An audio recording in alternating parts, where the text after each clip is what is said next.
Passport Mommy with Michelle Jerson.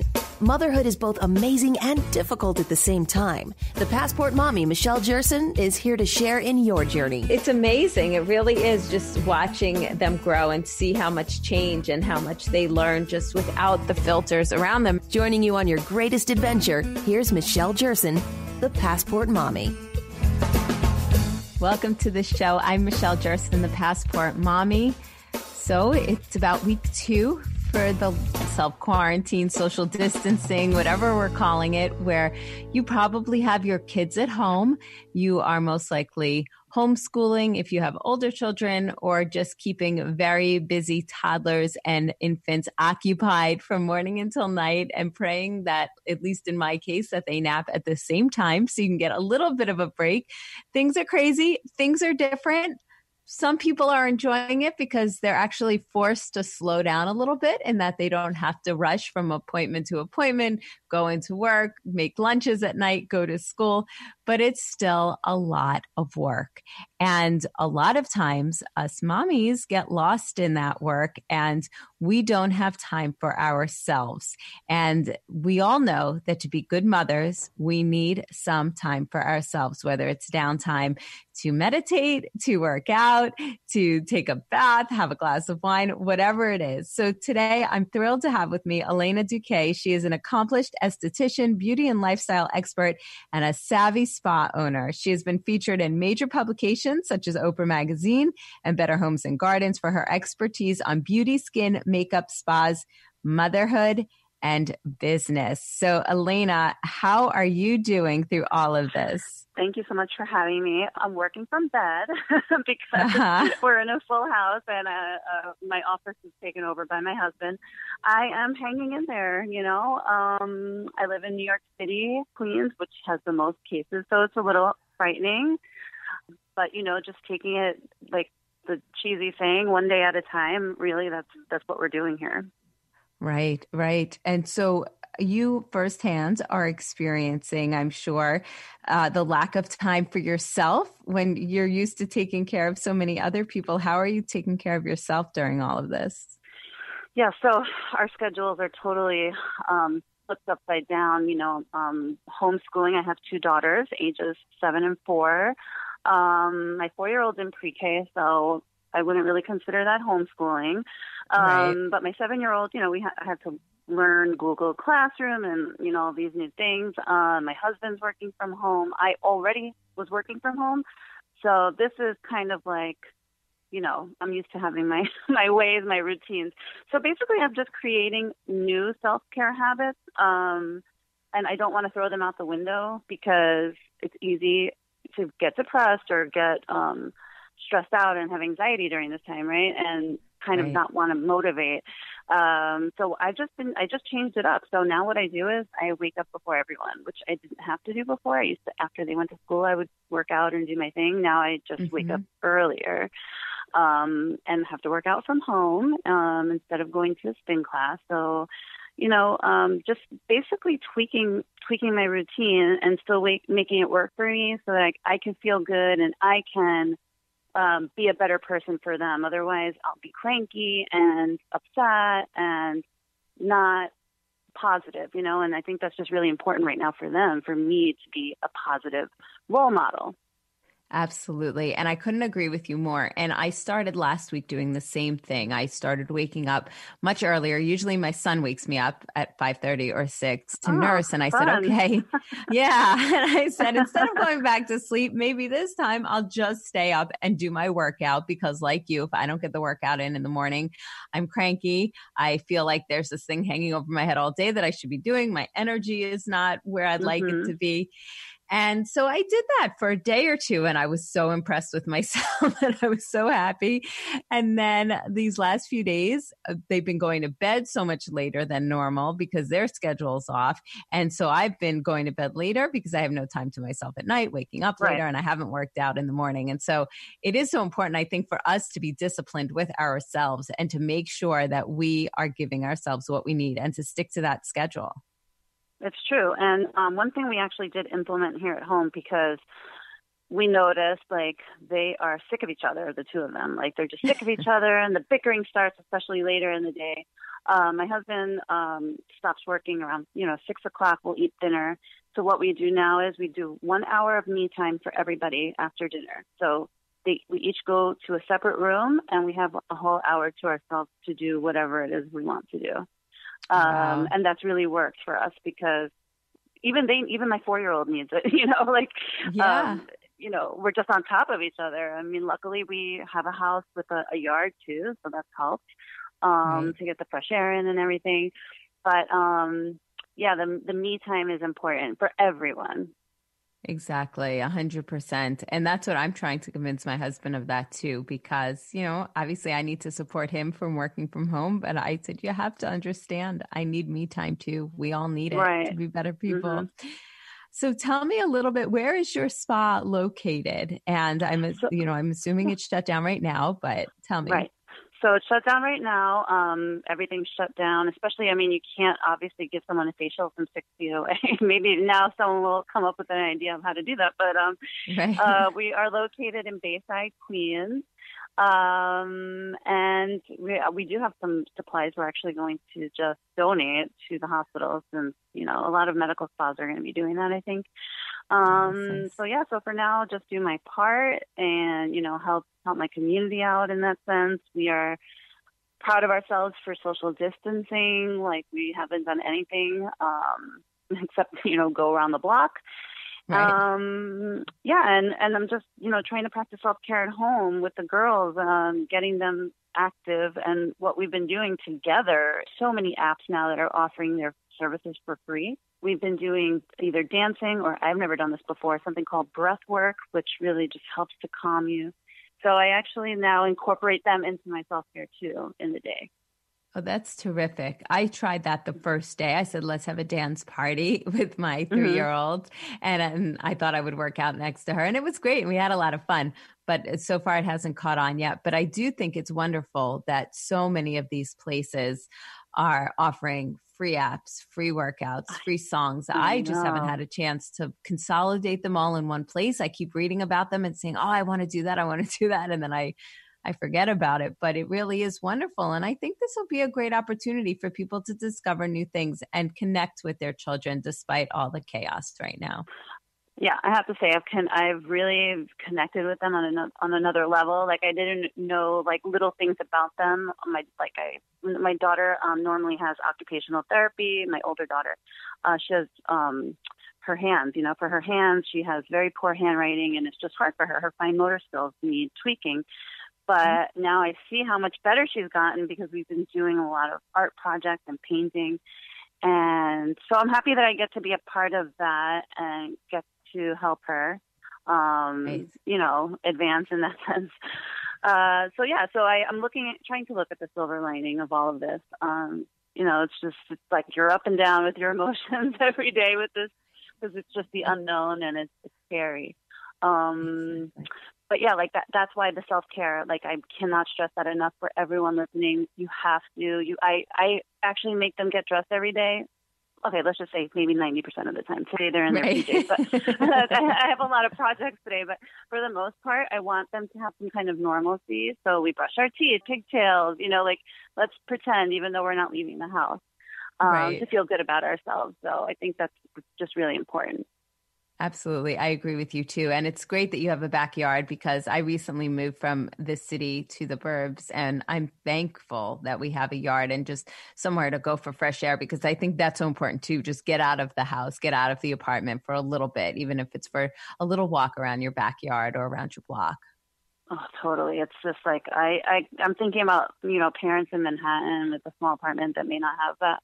And I just don't know how they're doing it. I just don't know. I know. And exactly. More power to them.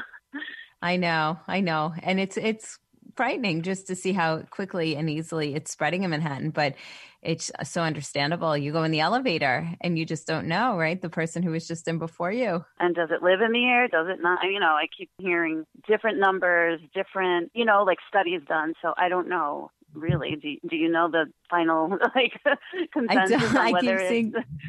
I don't. I thought I had read that it lived in the air for a few hours. I'm not sure. I haven't kept up on the latest, but I know on surfaces, I know I've started opening my mail with gloves and opening packages with gloves, just to be extra cautious.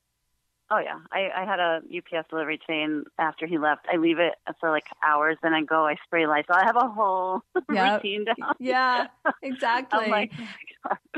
I know. So where can people head to check you out and your website and information about your spa? Sure. So they can follow me on Instagram at Elena Duque Beauty, ElenaDuque Beauty. And that's my website as well, ElenaDuqueBeauty.com. All my information is there. I have some really good tips on, how to do self-care at home right now. I'm going to be posting how to do facials on yourself at home since now, people can't go anywhere to get that done. Mm-hmm. So just how to take care of yourself and other projects that I'm working on. So they can check me out on both of those. Good luck with everything. Stay strong and healthy in mind and body. Thank you, Michelle. You too. I wish you the best of luck, and I'll check back in with you to see how you're handling it. Perfect. Thank you so much. And I'm going to learn how to do a facial from your site because the wrinkles are just increasing every day. Okay, good. Thank you. All right. Thanks. It's Elena. You're welcome. Have a great day. I'm Michelle Jerson, the Passport Mommy. More coming up in a few.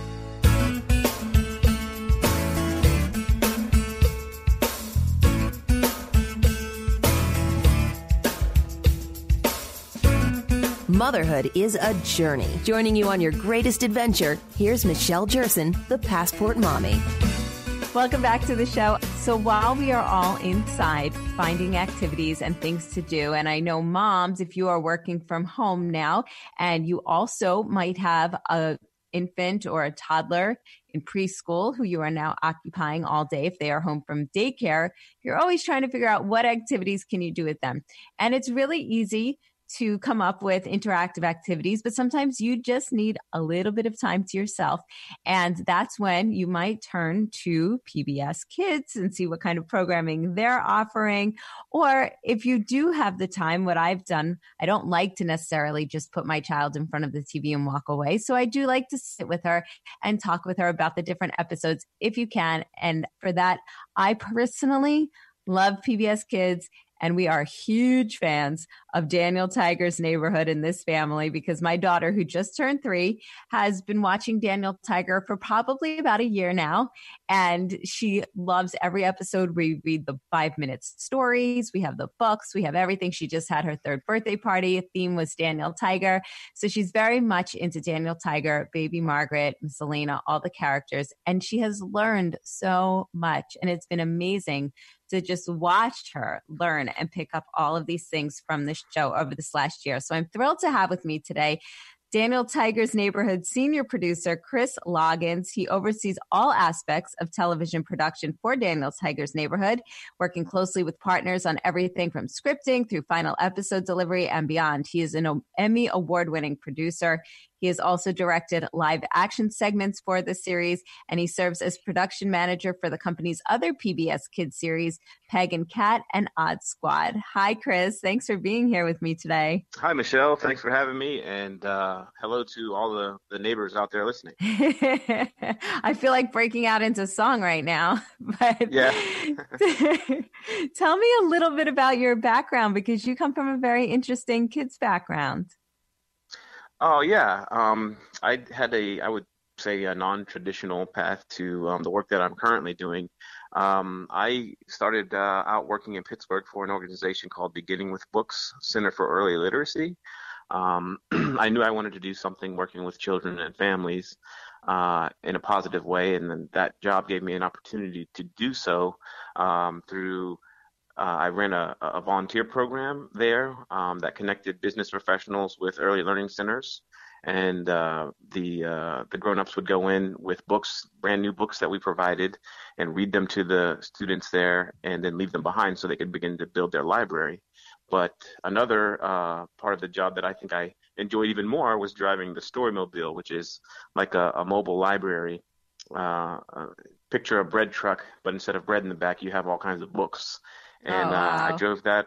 Yeah, I drove that around the city of Pittsburgh, and taking books and literacy tools to kids and families who need them. And then from there, I also started working with the Carnegie Library of Pittsburgh in the children's room, where I was able to do baby and me story times there. And I was actually doing that for a long time while I was also working for Fred Rogers. Definitely loved that work that I was able to do with the kids there. And then from there, and I'm sorry if this is too long of a story, I was working with WQED, which is the local public television station, the home of Rogers Neighborhood. It was filmed there for many, many, many, many years. And I was working there in development, fundraising for the station. And Fred Rogers Productions, which used to be called the Fred Rogers Company, and before that, Family Communications Inc. was in the same building.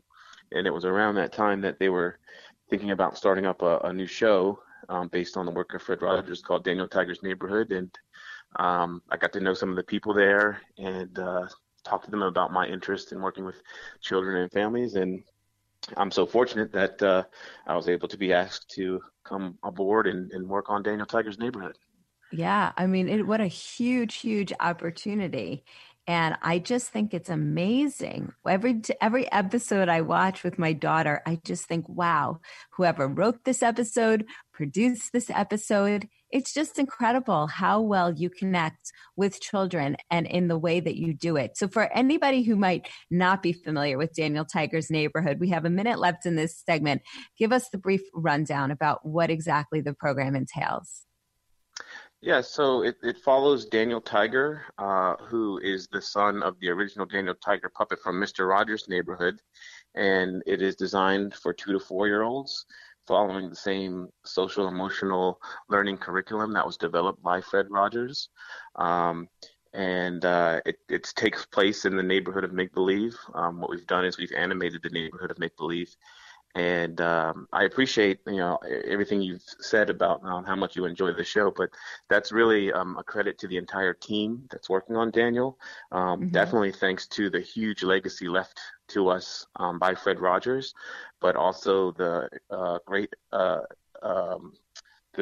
creative talent of Angela Santamero, who is the creator of the new show, and her team at 9 Story US, and our animation team at 9 Story Toronto. And in addition to that, we also work with advisors that work directly with Fred Rogers and learn from him. And that's sort of, I think, one of the secret ingredients to the show. Yeah, absolutely. All right. So we have to take a quick break, but when we come back, I want to talk with you more about Daniel Tiger's Neighborhood and just how it can help children learn about what's going on, the lessons that we can take from it during this time of coronavirus. I'm Michelle Jerson, the Passport Mommy, and we're speaking with senior producer of Daniel Tiger's Neighborhood, Chris Loggins. More coming up in a few.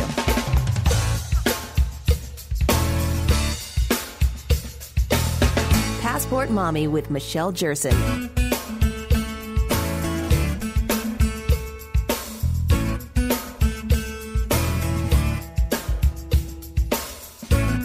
Motherhood is a journey. Joining you on your greatest adventure, here's Michelle Jerson, the Passport Mommy. Welcome back to the show. I'm Michelle Jerson, the Passport Mommy, and thrilled to be talking with senior producer for Daniel Tiger's Neighborhood, Chris Loggins. He oversees all aspects of television production for the show. And I was saying I have a 3-year-old, and we have been huge fans of Daniel Tiger's Neighborhood for about a year now. I had heard about it from my brother, whose kids are huge fans, and I just think it's amazing what this television series does and provides for children in the way of emotional development and well-being. Thank you so much for being here with me, Chris. Thank you, Michelle. Happy to be here. Sure. So you were talking a little bit about just what makes Daniel Tiger's Neighborhood so special and successful. And some of the episodes, I mean, there's many, many episodes and seasons. Tell me a little bit about what the show covers and how it might relate and help children today with learning about not necessarily the coronavirus, but everything that we need to learn surrounding the coronavirus. Sure. Well, one of the things I was saying is that Fred Rogers left us such a great curriculum and philosophy around social and emotional learning. And that is what we're really tackling in Daniel Tiger's Neighborhood. And during this really unprecedented time, we're all learning and figuring things out as we go. But a lot of the social emotional lessons that are seen in Daniel Tiger's Neighborhood seem to be very relevant at all times, but even more so now. And we've just been really, I think the word is humbled by some of the letters and notes that we're getting right now about how the show is helping the children in their lives. And we've been trying to surface useful tools around the episodes, but also tips that we put out through our company from our child development advisors about how you could talk to your kids right now about what's going on. But in Daniel Tiger's Neighborhood, one of the key aspects is the what we call the strategy in every episode. That's the little jingle that is sung in every 11-minute episode. And some of the strategies that are coming up lately that seem to be helpful include one is things may change and that's okay. Today we can do things a different way. Excuse my singing. I'm not a great singer. No, I love it. But, It's great. I have all of these strategies in a library in my head, but we're all, our daily lives have changed for everyone, and everyone is in a different situation and has different things that they are dealing with this right now. But it's helpful to know when things change, that's okay, and you can think about different ways to do things. And sort of building upon that, one thing that is helpful to children and families is routine. And right now our routine is disrupted. But what you can do right now is try and develop new routines, or as much as possible, stick to your existing routines, even something small that children can look forward to. The routine thing, that's one reason that in Mr. Rogers' Neighborhood, if you look, he starts the episode the same way every day with the same song, coming in, taking off his jacket, putting on his sweater, putting on his shoes. And we also have that in Daniel Tiger's Neighborhood, just to have that little bit of something familiar for kids to look forward to. But I'm sorry, that was a little bit of a long-winded answer, only one strategy, but there's tons of things in Daniel Tiger's Neighborhood that I think can speak to children and families right now. Yeah, I mean, a few that come to mind right now, obviously the episode about germs and washing your hands, right? And teaching you how to do that. Right. Well, there's a great video sequence in that. At the time, we weren't in pandemic planning mode by any means, but in every episode, Daniel likes to imagine. And in that episode, he imagines that he is a superhero that can fight the germs away. And that's a nice video that is helpful right now. Yeah, I think that one. And also that if you're sick, rest is best. Right. That song's coming to mind right now. That's I won't break out into song. Yes. No, that's a good one. And I think it's hard for everyone right now to change your plans or do things differently than you're used to. I know just last night in the news, I saw that the Olympics were even canceled. But it's helpful to remember when you're sick, rest is best. And in this case, when our plans change and when we stay inside and can't do the things that we want to do, it's not about only protecting ourselves, but also caring about the people around you and protecting others. Another Daniel strategy is we take care of each other. People generally want to take care of each other, and right now this is one way that we can take care of each other is by the term of the day, social distancing. Right, exactly. And I will say that there's an episode that comes to mind that would be appropriate for adults too, stuck in close quarters with each other. The one about, oh man, I wish I could sing it right a second, about count to four. Take a deep breath and count to four. I'll sing it for you. When you feel so mad that you want to roar, take a deep breath and count to four. Count to four, exactly. And I think that could definitely be applicable to all of us in this situation. Certainly, yeah. It is a stressful time, and everyone is coping in different ways. Right, exactly. So tell me, do you have some episodes personally that either you've worked on or that you just think are great that you really enjoy? Well, one that's coming to mind is Find a Way to Play Together, which was one of the first episodes that we did in the first season. I just really loved the song in that episode and the message of inclusion and finding a way for everyone to be involved. Yes. And then another one is an episode about grandparents. And it's just we I think one thing that sets our show apart, and in just a very small way, is that we have grandparents in our stories. You see that in other shows, but it's not extremely common. And we have two episodes dedicated to times that Daniel gets to spend with his grandpère, and Right. the other one is about Jody, one of our newest characters, Jody the platypus, and her nana, and the special times that they get to spend together. And I did a live action interstitial for that one with real kids spending time with their grandparents, and I just had a lot of fun doing that. And as I'm saying this, I'm realizing right now might be a particularly hard time for kids who are separated from their grandparents.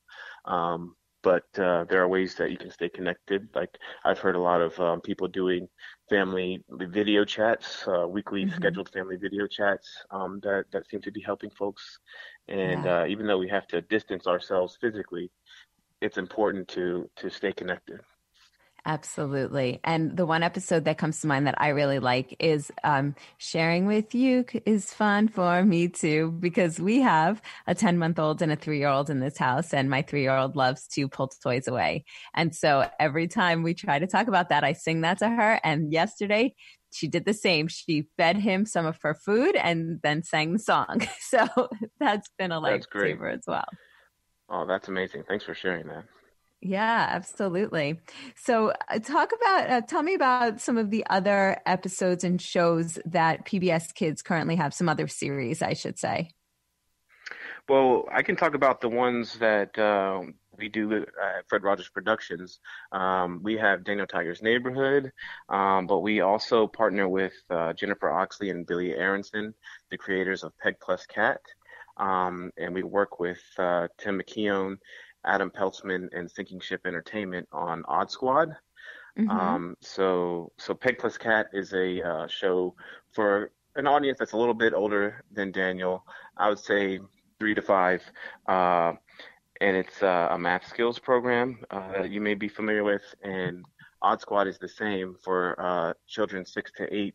Again, it's math, and the Odd Squad is like a little agency of run by kids that solves anything strange, weird, and especially odd using math. And we're trying to put out resources connected to all of our shows right now that help children and family through this time. And if people listening want to check those out, they could go to fredrogers.org/coronavirus. Got it. Okay. So let me ask you, so just to back up for a minute, I do have a question. You had mentioned that you worked with some real kids sitting down, with their grandparents in the episode. And I was always curious, when you do break away from the animated series and you feature people who are actually going through the actual situations that the show is talking about, where do you find those people? Well, those are all, this is a strange term to use, real, for lack of a better word, real non-actor kids in and around Pittsburgh. Right. For the most part, we film most of those in and around Pittsburgh with real families. And we find them in different ways. Sometimes we have auditions and we meet with kids near our offices. Some are families and friends. Sometimes the subject matter determines who we work with. But I think it's really a fun part of the show that shows non-actor real kids using the strategy in some cases, or we also have an approach where we take that is similar to when Mr. Rogers would go out into the neighborhood and meet his neighbors, like the librarian, or maybe a visit to a factory or a boat captain. And we do segments like that with what we call red sweater kids. So they wear the red sweater just like Mr. Rogers and go and meet some interesting people in our neighborhood. That's neat. I really like that a lot because I think it also just brings the series to real life and kids can see, hey, this could pertain to me as well, in addition to being an animated series. So you also have books. You have Daniel Tiger books. I know we have the 5-minute book, 5-minute stories, where I love to read them to her, and everything that she's seen on TV, she also could read about, which I think is great. Yes, I love the books, and I have a big library here in my home for the children that I know, and we have a nice collection through our partnership with Simon and Schuster. That's terrific. And so, again, where can people go if they want to watch Daniel Tiger's Neighborhood? I know it's on Amazon Prime and some episodes are on YouTube, but where is a good place if, say, people don't have PBS? Where can people find these episodes? Yes, Amazon Prime is the key place to start. You can find episodes on our website, pbskids.org/Daniel, if you have an internet connection. We have clips and episodes there. That's the Daniel specific webpage. You can also watch them through the PBS Kids video player app. If you have access to downloading that app, it's a free app where you can access not only Daniel Tiger's Neighborhood, but other shows, and on your local PBS station. Great. And I know my daughter likes to call it her computer, but it's not really a computer, but it is like a little tablet that features all of the PBS Kids shows on it. Yes. Yeah. That is another resource where you can find the episodes. Right, which I like that because she loves to, and I guess my mistake because I first showed her Daniel Tiger episodes on my phone. So she loves to pull my phone away and I say, okay, let's get your computer and let's watch them on there. And I love it because, all that's on there are the PBS Kids shows and Daniel Tiger. So she's not going to all of a sudden come across something that you might not want her to see on your phone. Right, it definitely gives you that peace of mind. Another resource that I should mention is we have another free app called Daniel Tiger for Parents that you can find in your app store. And that doesn't have full episodes, but it has clips and songs and tips from experts about talking to children about different subject areas. And it has all of those strategies organized by topic. And all of this content is available through the app in both English and Spanish. Oh, perfect. That sounds great. So real quickly, are there any other projects in the works? We do have a couple new things in the works. We are always striving to do new things that positively impact the lives of children and families. We want to do programming that inspires an enthusiasm for learning, and we are working on new things that we hope will do that. But I'm not able to specify what they are just at this time. Sure, I understand. Well, I look forward to keeping a close eye out for them. I appreciate all of your time, Chris Loggins, senior producer for Daniel Tiger's Neighborhood. He works closely with partners on everything from scripting through final episode delivery and beyond. I really appreciate your time with me today, Chris. Thank you so much. Thank you, Michelle, and stay healthy, and also stay healthy to all the neighbors listening. Thank you. And again, you can head to my website, passportmommy.com, if you'd like to download this episode. It will be up as a podcast under the audio section soon, or on any of your podcasting apps that you listen to. More coming up in a few.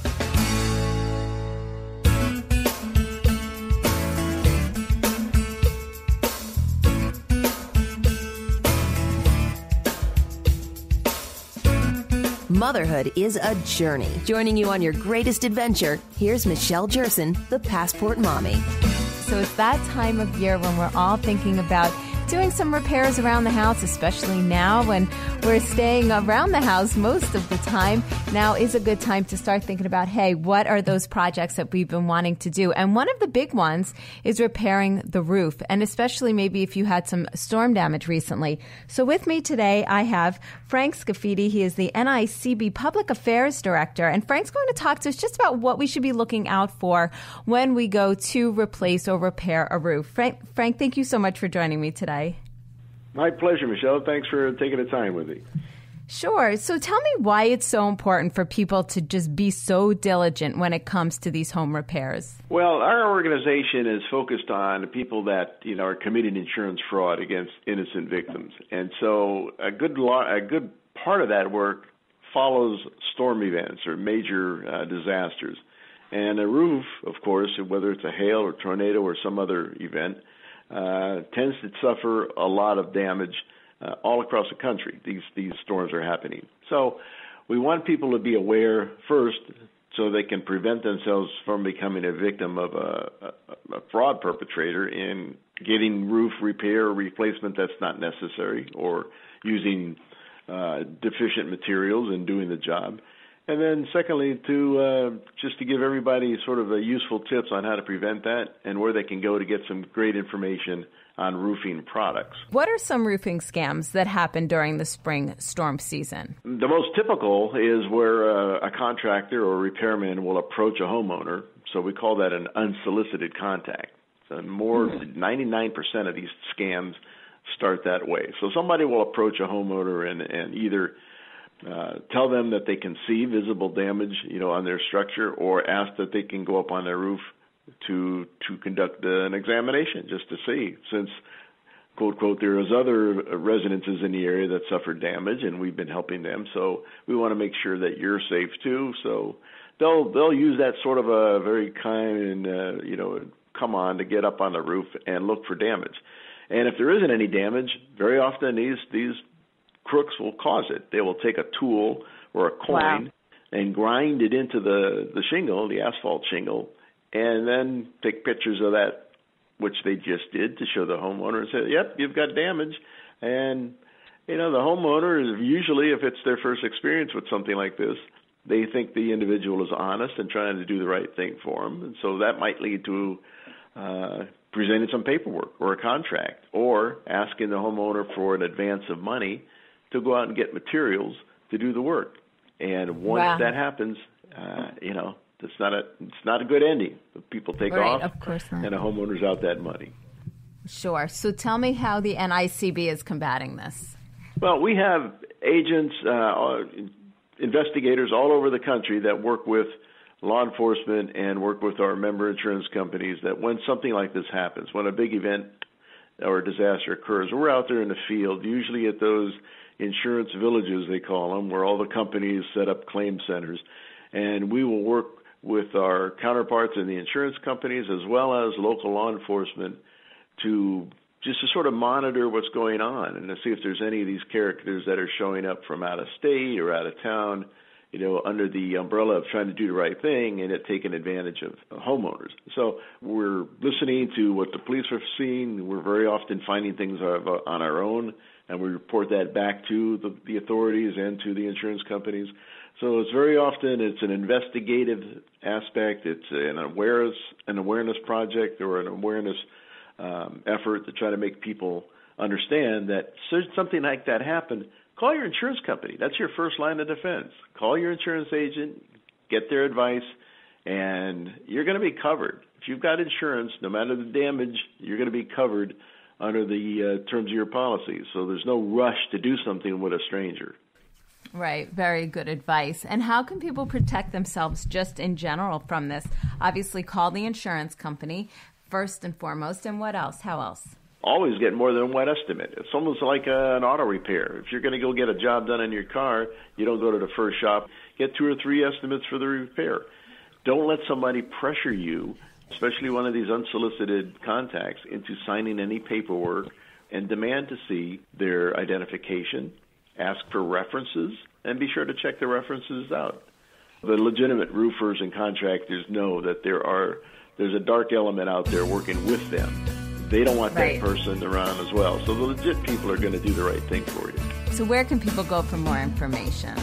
We're partnering with the Insurance Institute for Business and Home Safety on this project. So their website is disastersafety.org. Great. Thank you so much, Frank Scavidi, for taking the time today. Very informative. I'm Michelle Jerson, the Passport Mommy. Enjoy the rest of today.